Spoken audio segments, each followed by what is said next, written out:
जय हिंद। अभी तक आपने पहला पार्ट कर लिया है समुच्चय, ठीक है। अब आप इसको देख रहे हैं तो आपको समुच्चय की नॉलेज हो चुकी है, ठीक है।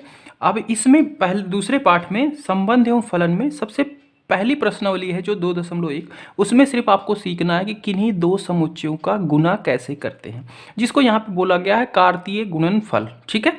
तो देखो, दो समुच्चयों का कार्तीय गुणनफल। तो एक समुच्चय मैं यहाँ पे ए मान लेता हूँ जिसके अंदर सदस्य हैं 1, 3, 5। कोई दूसरा समुच्चय मान लेता हूँ बी जिसके अंदर सदस्य हैं 3, 6, 9, ठीक है।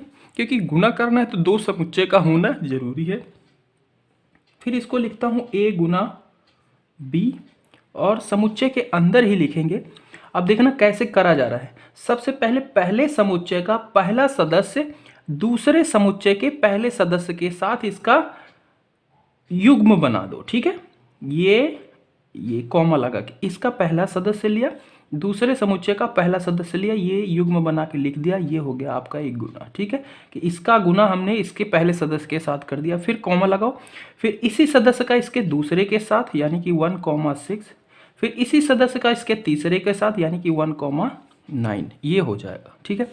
अब इसका दूसरा सदस्य उठाओ और उसको पहले सदस्य के साथ यानी कि 3,3, फिर दूसरा सदस्य दूसरे सदस्य के साथ, फिर दूसरा सदस्य तीसरे सदस्य के साथ, ठीक है। इसी तरीके से तीसरे सदस्य को इसके पहले के साथ, फिर दूसरे के साथ, फिर तीसरे के साथ। तो मैं यहाँ नीचे लिख रहा हूँ, ठीक है। 5 है, 5 3 के साथ हो जाएगा, कॉमा 5 6 के साथ हो जाएगा, 5 9 के साथ हो जाएगा और ये इसको बंद कर देंगे। तो ये आपका हो गया ए गुना बी समुच्चय, दो समुच्चयों का कार्तीय गुणनफल, ठीक है। समझे कैसे करना है। सबसे पहले समुच्चय का पहला सदस्य उठाओ, उसका युग्म बनाते जाओ, इसके पहले सदस्य दूसरे सदस्य तीसरे सदस्य जितने हो सबके साथ बना दो। फिर इसका दूसरा सदस्य उठाओ, फिर वही युग्म बनाते जाओ, पहला दूसरा तीसरा जितने हो इसके साथ, फिर तीसरा, फिर उसके साथ, ऐसे जितने भी हैं उनका करते चले जाओ। समझ गए। अब इन सबको बोला क्या जाएगा, ये जो बने हैं ब्रैकेट के अंदर लिखा है, ये क्या बोलते हैं, इसको बोलते हैं क्रमित युग्म, क्रमित युग्म, ठीक है। ये क्या है, जैसे 1,3 ये क्या है, क्रमित युग्म है, किसका, ए और बी समुच्चय का, ठीक है। और ऐसे ही मान लो 3,6 है, ये भी क्या है, क्रमित युग्म है, किसका, ए और बी समुच्चय का। समझ गए बात को। अच्छा, यहीं पे किन्हीं दो क्रमित युग्म का समानता का आता है, मतलब कोई दो क्रमित युग्म दिए गए हैं और इक्वल टू लगा, उनके बीच में समानता का सिंबल लगा है, समानता। तो मान लो कोई ऐसे दिया गया, जैसे 5,9 दिया गया, एक क्रमित युग्म बराबर लिखा गया है 3, या x, y के, ठीक है, x, y के। तो इसका क्या मतलब है कि इस क्रमित युग्म का ये पहला सदस्य इसके बराबर है, यानी कि 5 क्या है, बराबर है x के, या फिर इसी को कह सकते हैं x बराबर है 5 के, ठीक है। इसी तरीके से ये 9 क्या है, y के बराबर है, तो 9 बराबर है y के, और इसी को कह सकते हैं y बराबर है 9 के। समझ गए। समानता का क्या मतलब है, क्रमित युग्म की समानता, ठीक है। बस इतना सा ही है आपके प्रश्नावली 2.1 के लिए जानने के लिए। अच्छा, एक चीज़ और है, जैसे आपसे कोई पूछ ले कि कोई दो समुच्चय दिया गया, उनका गुना करेंगे, तो गुना करने के बाद जो रिजल्ट आएगा उनमें सदस्यों की संख्या क्या होगी। भाई ये क्रमित युग्म, अब ए क्रॉस बी समुच्चय के लिए क्या है, सदस्य हैं, ये क्रमित युग्म, ये क्रमित युग्म, ये क्रमित युग्म, ये क्या है, सदस्य है किसका, ए गुना बी समुच्चय का। तो इनकी संख्या कितनी है ये हम कैसे पता करेंगे, तो इसके लिए एक नियम है, ठीक है, कि बिना हम इसको गुना किए पहले से ही बता सकते हैं कि ए गुना बी में सदस्यों की संख्या कितनी होगी। अब जैसे इसमें तो हमने कर रखा है, तो देखो इसमें काउंट करके देखते हैं, 1 2 3 4 5 6 7 8 9, 9 है, ठीक है। अच्छा, मान लो नहीं किया, तब कैसे पता चलेगा, एक ही मैं एग्जांपल लेता हूं। एक है मान लो पी समुच्चय जिसमें कह रहा है कि 4 सदस्य हैं, एक है क्यू समुच्चय जिसमें कह रहा है कि 6 सदस्य हैं। तो पी गुना क्यू में सदस्यों की संख्या कितनी हो जाएगी, जितना इसके सदस्य हैं और इसके सदस्य हैं दोनों का गुना, ठीक है, यानी कि 6 चौक 24 या 4 छंग 24, ठीक है। तो ये कितने हो जाएगा, इसमें सदस्यों की संख्या 24 होती है, ठीक है। अब इसमें यही फॉर्मूला लगाओ, इसमें कितने सदस्य थे 3, इसमें भी कितने सदस्य थे 3, यानी कि 3 गुना 3, 3 त्रिक का 9, और देखो यहाँ पे क्या हुआ 9 ही है, समझ गए। तो एक ये फॉर्मूला याद रखना कि किसी भी दो समुच्चयों का जब गुना करते हैं जो सदस्यों की संख्या होती है वो बराबर होती है उन समुच्चयों के सदस्यों की संख्या के गुना की, ठीक है। जैसे ए में 4 सदस्य थे, सॉरी क्यू पी में 4 सदस्य थे, क्यू में 6 थे, दोनों का गुना किया 24 आया, और हम पी गुना क्यू जब निकालेंगे उसमें भी सदस्यों की संख्या 24 ही आएगी, ठीक है। प्रश्नावली 2.1 का पहला प्रश्न है, यदि x/3 + 1 y - 2/3 = 5/3 1/3 तो x तथा y ज्ञात कीजिए, ठीक है। अब ये क्या है, एक क्रमित युग्म है, बराबर लिखा गया है दूसरे क्रमित युग्म के, तो मैंने बताया कि इसका जो ये सदस्य है ये क्या होगा, इसके बराबर होगा, इसका दूसरा सदस्य क्या होगा, दूसरे के बराबर होगा। वही चीज़ हम यहाँ पे करने वाले हैं और वहीं से हम एक्स वाई का हल निकाल लेंगे। तो इसको मैं लिख सकता हूँ, यानी कि x/3 x/3 + 1 = 5/3, ठीक है। और इसको ये क्या बन गया, आपका समीकरण बन गया। अब समीकरण हल करना तो आपने सीख ही चुका है, 9 10th में खूब सीखा है।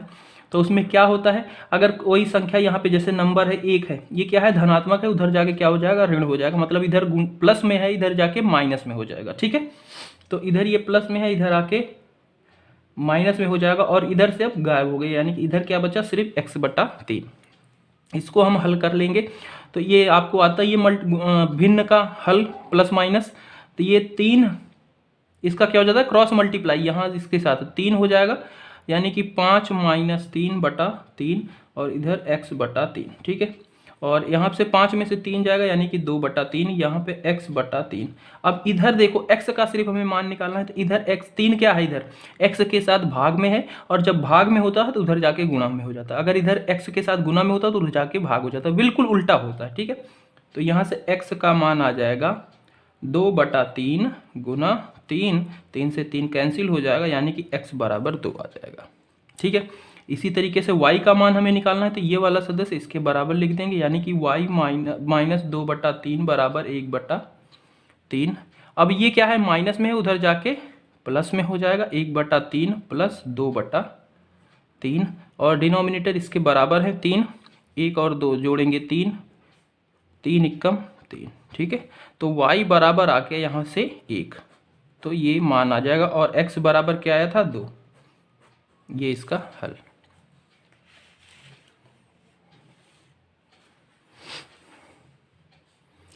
दूसरा देखिए, यदि समुच्चय A में 3 अवयव हैं तथा समुच्चय B में 3 4 5 ये 3 अवयव हैं, तो A गुना B में अवयवों की संख्या, तो अभी हमने बताया अवयवों की संख्या क्या होती है, A गुना B में अवयवों की संख्या क्या होगी, A के सदस्यों की संख्या गुना B के सदस्यों की संख्या गुना B के सदस्य,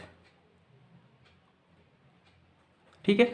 तो A में कितने हैं ये बता ही दिया है, 3 है, गुना B में कितने हैं हमने गिन लिया, 3 है इसमें भी, तो ये कितना हो जाएगा 9, यानी कि A गुना B में 9 सदस्य या अवयव, अवयव या सदस्य दोनों एक ही बात है, हाँ अवयव है, ठीक है। तीसरा प्रश्न है, यदि G = 7 8 यानी कि एक समुच्चय जिसके अंदर 2 अवयव हैं तथा H = 5 4 2, तो G गुना H H गुना G ज्ञात कीजिए। अब हमें यहाँ पे निकालना है ये, तो सबसे पहले G और H दिया ही गया है, हमें निकालना है G गुना H।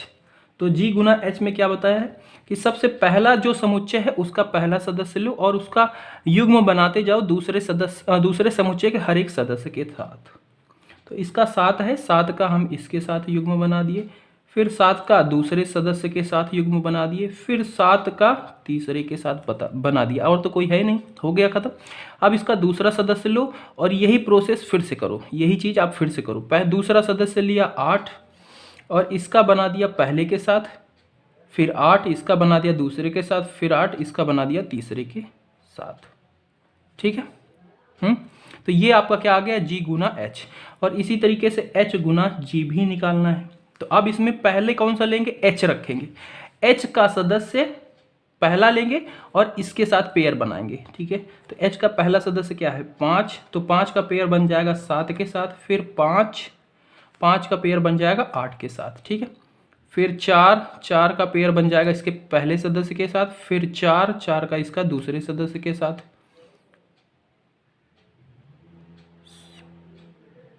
ठीक है। फिर ये तीसरा सदस्य क्या है, 2 है, 2 का बन जाएगा इसके 7 के साथ, और 2 का फिर बन जाएगा 8 के साथ। तो ये h गुना जी और ये g गुना h आ जाएगा, ये होगा इसका आंसर।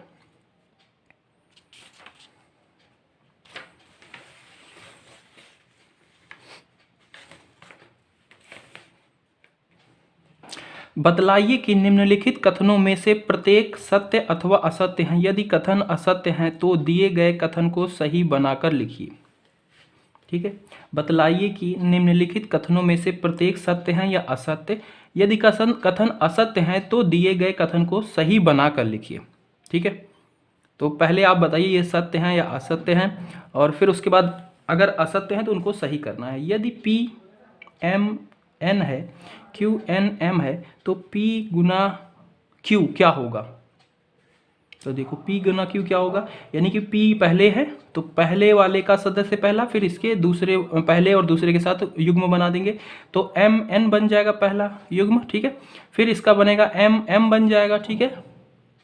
तो बट इसमें M M है ही नहीं, यानी कि ये क्या है, असत्य है, ठीक है। और असत्य है तो आपको बनाना भी है, यानी कि P क्रॉस Q होगा क्या, तो फिर हम इसको बना देते हैं इसका पहले के साथ, यानी कि M N, ठीक है। और फिर इसका दूसरे के साथ M M, ठीक है। फिर इसका दूसरा पहले के साथ, यानी कि N N, फिर इसका दूसरा दूसरे के साथ, ये, ठीक है। और इसको ब्रैकेट के अंदर बंद कर देंगे, ये आपका सत्य हो जाएगा। ये क्या था, जो दिया गया था असत्य था, ये आपने सत्य बना दिया। दूसरा इसमें है, यदि A और B आरिक्त समुच्चय है, ठीक है। आरिक्त मतलब समझ रहे हो ना, जिसके अंदर कुछ अवयव हैं, ठीक है, जीरो नहीं है कि एक भी अवयव नहीं है, आरिक्त समुच्चय है, तो A Guna A क्रमित युग्मों x y का एक आरिक्त समुच्चय है, इस प्रकार की x A और y B, ठीक है। ये कह रहा है कि A और B दो समुच्चय हैं, कहने का मतलब आरिक्त है, मतलब उसके अंदर वो रिक्त समुच्चय नहीं है, आरिक्त है, मतलब उनके अंदर कुछ अवयव हैं, ठीक है। तो उनका A क्रॉस A क्रमित युग्म x y का एक आरिक्त समुच्चय है, मतलब जब A क्रॉस A किया जा रहा है, A क्रॉस A किया जा रहा है, तो इस युग्म में कुछ समुच्चय, कुछ सदस्य आ रहे हैं A क्रॉस A के अंदर, ठीक है, एक आरिक्त समुच्चय है। इस प्रकार की x क्या है, A का सदस्य है, और y क्या है, B का सदस्य है। देखो एक चीज़ मैंने शायद यहाँ पे आपको छोड़ दी, जब हमारे पास दो सदस्य होते हैं उनका जब हम गुना करते हैं तो ये युग्म के रूप में तो आते हैं, बट इसको समुच्चय निर्माण रूप में कैसे लिखा जाता है यहाँ पे बता देता हूँ। इसको लिखते हैं कि x, y कि इस रूप में सदस्य लिखे गए हैं, और x क्या है, सदस्य है A का, ठीक है। जो पहला सदस्य यहाँ पे होगा ये क्या होगा, A समुच्चय से लिया गया होगा, और जो दूसरा सदस्य होगा वो क्या है, B समुच्चय से लिया गया होगा। इस तरीके से इसको गुना में लिखते हैं, ठीक है, समुच्चय निर्माण रूप में, ठीक है। तो ये क्या किया है, समुच्चय निर्माण रूप में ही लिखा है। किसका लिखा है, A क्रॉस A, यानी कि x क्या होगा, A से होगा, और y भी A से ही होना चाहिए क्योंकि A क्रॉस A है, बट यहाँ पे कह रहा है कि y क्या है, B से है, तो ये क्या है, असत्य है, ठीक है, ये भी असत्य है। और सत्य इसका क्या होगा कि A cross A x, y के रूप में लिखा गया है, ठीक है, सच दैट ऐसे है x y, मतलब इस क्रमित युग्म के रूप में लिखा गया है, और जहाँ पे x जो है वो A का सदस्य है, और y भी क्या है, A का ही सदस्य है, क्योंकि A A है। A B होता तब यहाँ पे B लिखते, और इसने यहाँ पे B लिख दिया है। समझ गए बात को, ये चीज़ नोट कर लेना अच्छे से कि जब कोई दो समुच्चय का गुणा करते तो इस रूप में, तो मैंने बता दिया। इसको समुच्चय निर्माण रूप में इस तरीके से लिखते हैं कि जो जो सदस्य अवयव लिखे गए हैं वो क्या है, इस रूप में लिखे गए हैं, ऐसे ब्रैकेट के अंदर। और जहाँ पे जो पहला ये युग्म के अंदर जो पहला सदस्य लिखा गया है वो ए समुच्चय के अंदर से है, और जो दूसरा लिखा गया वो बी समुच्चय के अंदर से है। ठीक है, और यहाँ पे इसने क्या बोल दिया, जो बी है, जो दूसरा सदस्य है वो बी से है, और यहाँ पे दिया गया कि ए क्रॉस ए का निकालना है, तो दूसरा सदस्य भी ए से ही होगा ना, ये चीज है। तीसरा, यदि ए बी तो ए गुना ए इंटरसेक्शन यानी कि सम्मिलन फाई बराबर फाई, ये हमें सिद्ध करना है। क्या ये सही है? तो देखो भाई, यहाँ पे ए दिया गया है 1 2, बी दिया गया है 3 4, ठीक है। और जब बी का सम्मिलन करेंगे फाई के साथ तब क्या आएगा, फाई मतलब रिक्त समुच्चय जिसमें एक भी सदस्य नहीं है। सम्मिलन में क्या होता है, दोनों समुच्चयों को मिला लो, ठीक है, दोनों को मिला लेंगे तो यहाँ पे बी आ जाएगा, ठीक है, यानी कि इन दोनों को सॉल्व करने के बाद बी आ जाएगा। और ए गुना बी करेंगे तो कुछ सदस्य आएगा, रिक्त समुच्चय तो नहीं आएगा। देखो ये क्या है, असत्य है, ये भी असत्य, और इसका सत्य क्या होगा, इसको हम यहाँ पे सॉल्व करते हैं।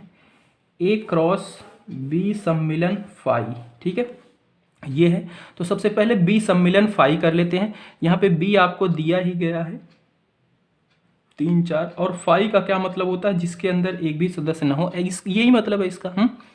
तो बी का फाई के साथ सम्मिलन करेंगे, मिला देंगे दोनों को अवयव को, तो इसमें 3 4, इसमें एक भी अवयव नहीं है, कहने का मतलब 3 4 इस समुच्चय के अंदर ये आ जाएगा। एक ही जगह पे आपको पता है क्या है, 1 और 2, ठीक है। अब इन दोनों का क्रॉस करना है, ठीक है। तो क्रॉस में क्या करते हैं, पहले वाले समुच्चय का सदस्य लेते हैं और दूसरे वाले के हर एक सदस्य के साथ युग्म बना देते हैं, ठीक है। तो पहले वाले का हमने 1 लिया, इसका पहले के साथ, इसका दूसरे के साथ में युग्म बना दिया। इसका फिर दूसरा सदस्य लेते हैं, इसके सारे सदस्यों के साथ में युग्म बना देते हैं।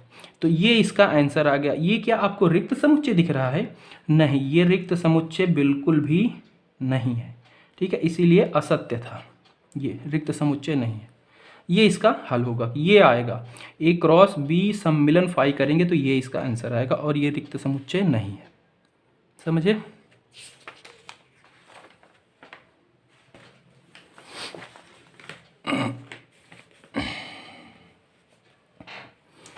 फिफ्थ है, यदि a बराबर -1 और 1 तो a क्रॉस a ज्ञात कीजिए, ठीक है।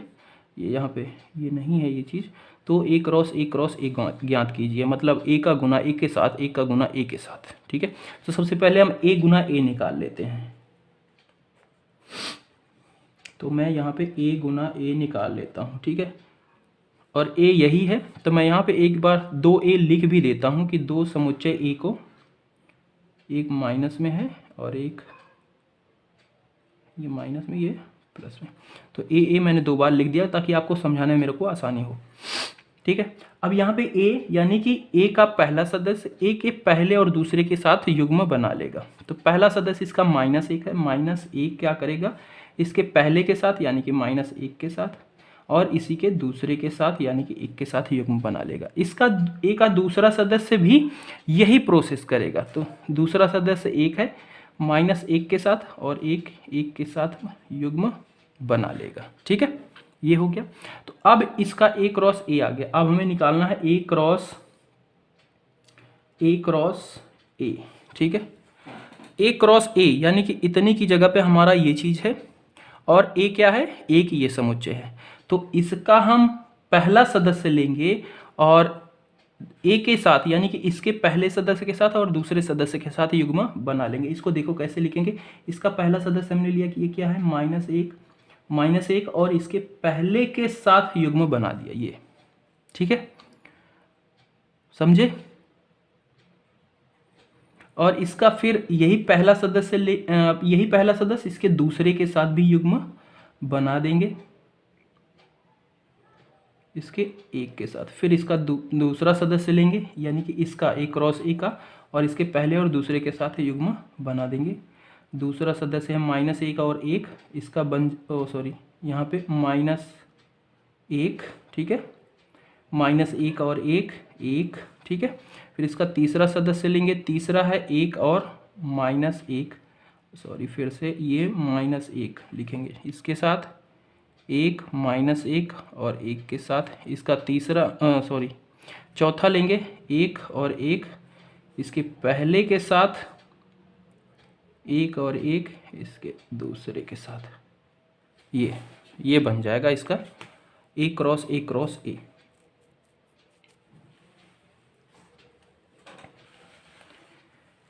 छठा, यदि A क्रॉस B ये दिया गया है तो A और B ज्ञात कीजिए, ठीक है।